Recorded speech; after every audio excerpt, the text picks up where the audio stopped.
Hi, it's attorney Marcus Barnett. I'm here to give some general legal advice on how to comport yourself at a protest, what the law is in Florida, what you should expect, and what you should know. This is not a legal opinion on anybody's particular conduct, and your mileage may vary.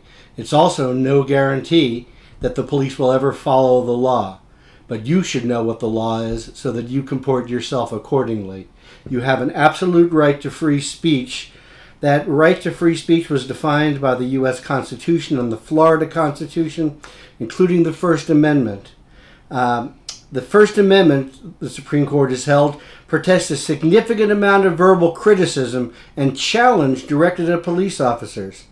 As a result, provocative speech directed at police officers is protected against censorship or punishment unless it's shown likely to produce a clear and present danger of a substantive evil that rises far above public inconvenience, annoyance, or unrest.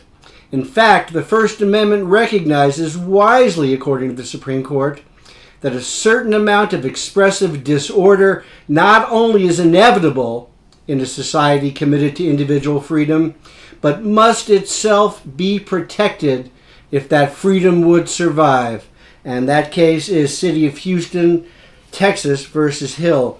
In fact, in Florida law, under the KYE case, a young child standing on the porch of his own house singing "Fuck the Police" over and over again was held to be engaged in constitutionally protected speech, and her arrest for breach of the peace and resisting arrest without violence was thrown out.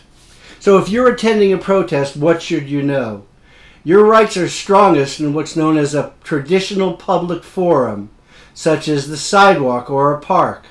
You're also likely to have the right to speak out on other public property, like a plaza in front of a government building, so long as you're not blocking access to the government building or interfering with other purposes which the property was designed for. If the police should order you to disperse, that should be the last resort for the police. The police may not break up a gathering unless there is a clear and present danger of riot, disorder, interference with traffic, or some other immediate threat to a public safety. If the officers issue a dispersal order, they have to give you a reasonable amount of time to vacate the premises. You have to receive clear and detailed notice of a dispersal order, including how much time you have to comply, what exit route you can follow before anyone can arrest you or charge you with any crime. What if you want to take pictures or videos?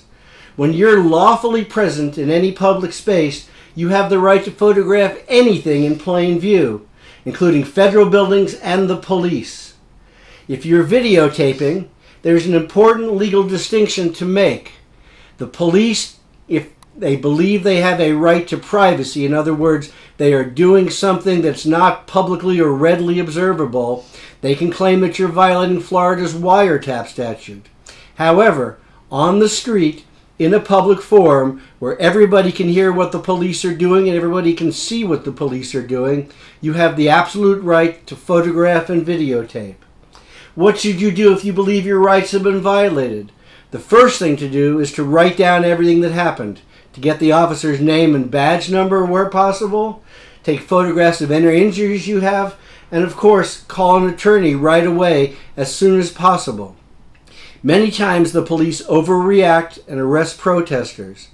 If you are participating in any of the upcoming Black Lives Matter protests in Clay County or other events, I will personally provide my legal services for free for your bail hearings, and most likely, as I did in the case of the Duval County protesters from May 31st, I will also represent you in court for free.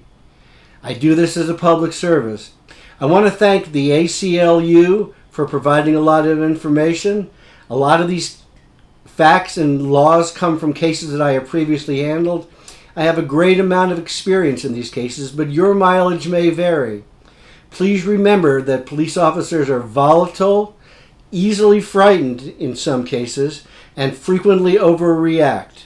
It's very, very important that you remain nonviolent and calm. Their hope is that they can provoke you into taking some sort of criminal action to vandalize property or hurt someone or endanger someone. Please try your best not to do that. I understand what it's like to have been subjugated and brutalized by the police for all your life, as a lot of minorities and members of minority communities have.